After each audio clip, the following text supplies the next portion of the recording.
If you've been playing TTRPGs for long, you've likely met that guy. You know, that guy, quote unquote. Hell, that guy was probably in your first or one of your first D&D parties. For all of those that share my pain, know that I weep for you. And our support group meets on Sundays. Now, despite how obnoxious they are, we can still remember them and laugh at their dumb asses.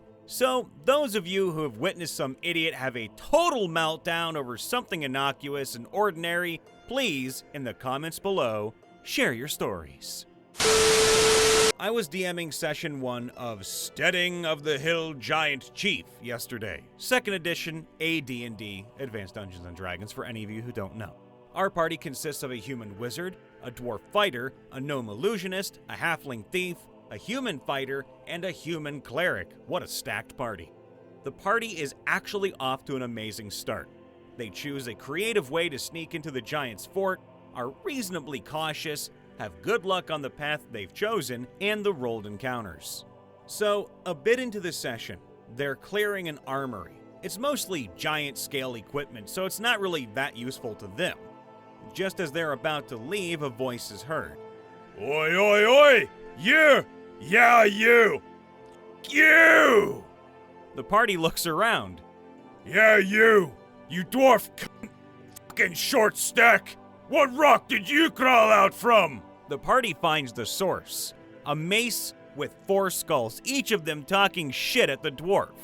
The dwarf player picks it up and bangs it against the floor. Oh, look! We've got a genius here! Banging a mace on the ground! Least we're not feckin' dwarves, you little runt! The dwarf continues smacking the mace. The mace continues to mock him. The rest of the party is positive this isn't worth anyone's time and encourages the dwarf to just drop the thing. Then, the dwarf begins attempting to waterboard the mace with his wineskin. Naturally, the mace laughs even harder. Brr, brr, what are you, dim? We don't have any lungs, you moron! Yeah, we're made of metal, dimwit! I didn't know they stacked stupid that high! The dwarf player, visibly livid, I mean, he's basically as red as a tomato right now, and it looks like he's not even breathing. I think I saw some steam coming out of his ears. Hey, DM, where's the nearest fire source? There's a fireplace in room 15. Alright, I take the mace there so I can shove it in the fire. The rest of the party, which is tired of his bullshit, objects, but the dwarf won't hear it. Illusionist races after him to make sure he doesn't trigger a wandering mob. They just barely make it to the fireplace without being seen. The dwarf puts the mace into the fire, and the mace keeps mocking the dwarf and laughing. Illusionist, however, asks to look it over. With an easy check, he realizes this mace is pretty mundane. It just had a magic mouth spell placed on it.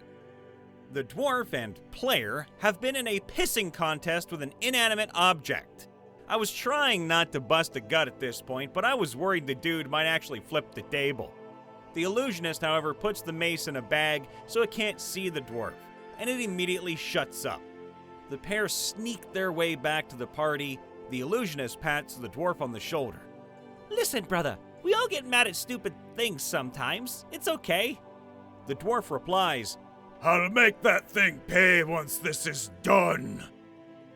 Believe me, by the way, I've never seen this person more motivated than he is now about his jihad to punish this mace. I can't even be mad. It's the most engaged I've ever seen this guy get in my game. I should use racism as a game mechanic more often. Oh, you didn't hear that from, Watsy, did ya?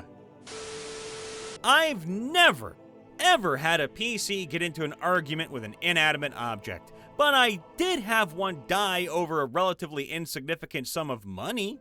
The character in question was bragging in a disreputable bar about how he had so much money, and he was rich, and it was all in the carriage outside, and he could show it to you. Oh! Unsurprisingly, some crooks took him at his word and ransacked the carriage. So then he and the party in tow went after the baddies. They got most of the money back, but that one guy wanted it all, so they kept up the chase. Chased the thieves' trail all the way into the local marsh, only to find an ogre had caught them first and was having a criminal barbecue. He still tried to get the last of the money back, despite the ogre making a threat display at him. Ended up getting mashed to paste under a tree the ogre used as a club. One of my players will become frustrated when confused, and when he is frustrated, he can't think straight, so it becomes kind of like a feedback loop. It's like his memory has dyslexia, and as a result, he will become wildly belligerent against NPCs, and even players for perceived slights.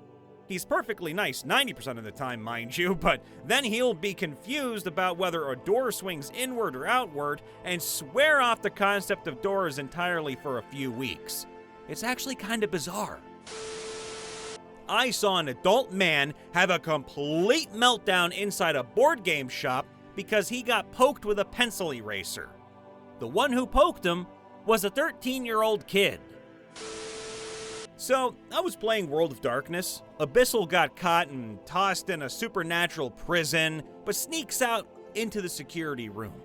Player sneaks up behind a guy at a complex-looking security console that'll have the ticket out. Now, I really have to emphasize the fact that it looks very difficult to interact with, and note how the character doesn't have many relevant skills for it. But I suggest they could perhaps intimidate the guy into opening it. Well, instead, he kills the security guard, then raises him as a mindless fucking zombie and tells him to play with the security console. Zombie presses buttons and just accidentally sets off an alarm. Zombie button. The player was begging me so badly to retcon it.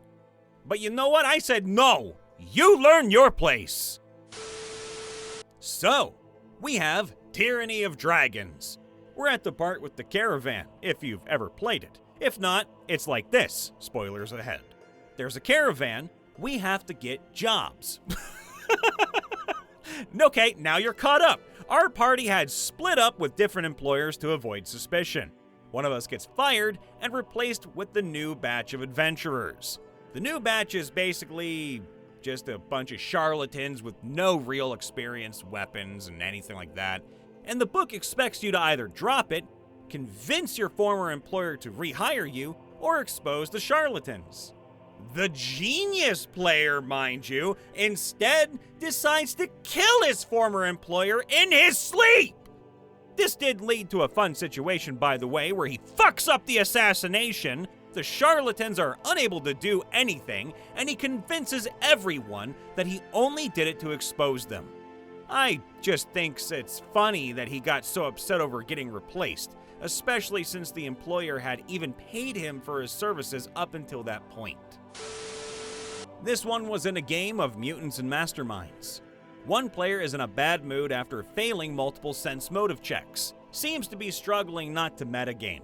A fight eventually breaks out against Villain of the Week. Player misses every single attack they attempt, but, you know, what can you do? It's how the dice were rolling. This player is getting more and more frustrated, and it's getting reflected in how their character is acting. When he eventually goes fucking nuclear against this Villain of the Week that we're not even struggling against. Kamikazes the team's plane into the ground in an attempt to kill them. And worse, he somehow fucking misses! Stumbling out of a wrecked plane, bleeding and ragged, hacks off an entire bandolier of grenades, pulls the pin on all of them at once, and throws them at a minor villain. Now, this team generally does not kill villains, so a beloved member of the party uses a feat or something to dive in the way heroically. The explosion almost kills the beloved party member, and the tilted player's character basically has a mental breakdown and is retired from the game. I kind of felt bad for him, but like, dude, it's statistics. We've all had bad sessions. In a Pathfinder 1st Edition Foundry game, high five for Pathfinder, boom, the party around 6th level and consists of a human fighter, me, an Aasimar cleric, a half-elf druid, a changeling with tusks, multi-class monk fighter alchemist. You could call this the assmad player. There's this asshole bandit warlord and his stupid gang that have been messing with places that we care about and have been gaining magic items from a mysterious benefactor. We talk and pay our way into their base camp, wander around acting like bandits and blending in, finally catching wind of where the warlord is, and that they're gonna be announcing something important and is not to be disturbed until then. So, naturally, we sneak over, two bandits milling about as guards. Assmad sneaks over and just annihilates one. Second one doesn't have time to scream as the rest of us light him up with ranged attacks. As we're figuring out what to do next out of character, Assmad peeks into the tent. Warlord is facing away as he looks over a map, and Assmad rushes in with a charge attack, whilst we're all over about 60 feet away. Combat begins. Assmad normally does an assload of damage with a decent chance to hit. All natural attacks and primary at that. Here's what we got. Miss, another miss, and a hit. Rolled below 5 for the first two. The warlord spins around and swings his great axe for a decent hit and has a +8 to damage. Oh, god damn it. The rest of us spend the turn running over. Assmad power attacks for his next full attack. 3 misses. We have to just look at that. 3 whole misses, all below 10. The warlord, explodes him with a nat 20. And 16 plus 10 on the confirm for like 45 damage, which knocks him into the negatives. When we finally arrive, the cleric tries to hold person, druid tries spike growth, and I try just throwing an axe. 18 on the dice for a save, 16 on the dice for a save, I hit for 1d6 plus 4. Assmad is Assmad, and talking about how stupid impossible these bad of rolls are for his turn. Rolls his con check and bleeds a point. Warlord isn't stupid enough to try 4v1, tanks the spike growth, and runs out to the other side of the tent. Assmad argues the wording of the druid's spell for him. Thinks you need to save every 5 feet you move in the spike growth. When the DM tells him why that's wrong, he seethes. Another hold person fails, another throwing axe for 1d6 plus 4, Druid realizes he's out of disabling ranged options and has kinda blocked our path to chase him, and instead goes to heal Assmad. Gets him back up again, but his turn has gone past already. The warlord at this point zooms off yelling about assassins. Assassins!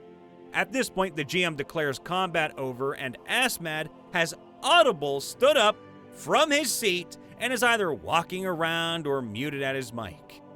Hear him sit back down as he loudly demands to see the current modules installed. Screenshots won't do. This guy wants a screen share. The GM just asks him to stop freaking out and wants to know why. Assmad, however, refuses to believe that he could roll so low and that the enemy rolls so high so many times without a third-party reason. GM just mentions, hey, he's not even dead, nor has he even used any of his alchemist abilities or ki. Assmad refuses to continue until the GM does it. Now the GM is a bit of a pussy, and when he mentions the bandits will just flood in and finish him off, backs off when Assmad says he'll just die then. Screen shares and reveals nothing of suspect. Assmad makes him open the descriptions of some modules, but still nothing. Now at this point, we all just want to continue, and Assmad doesn't find anything to try and latch onto. Assmad fully checks out mentally, and just follows us as we escape the camp without more than one-word responses, not even participating in the minor combats that we end up in during said escapes. We haven't played since then, due to a player's shit schedule. But as of now, Assmad hasn't said a single thing in our group chat, so I'm wondering if he's just gonna pretend nothing happened, or be a big baby man until he leaves and/or is kicked. Hey everybody, Brian Von VA checking in after the vid. Make sure to leave a like, subscribe, ring that bell, and if you have a story about an Assmad guy, please leave it down in the comments below. We love you all. See you next time. Bye for now.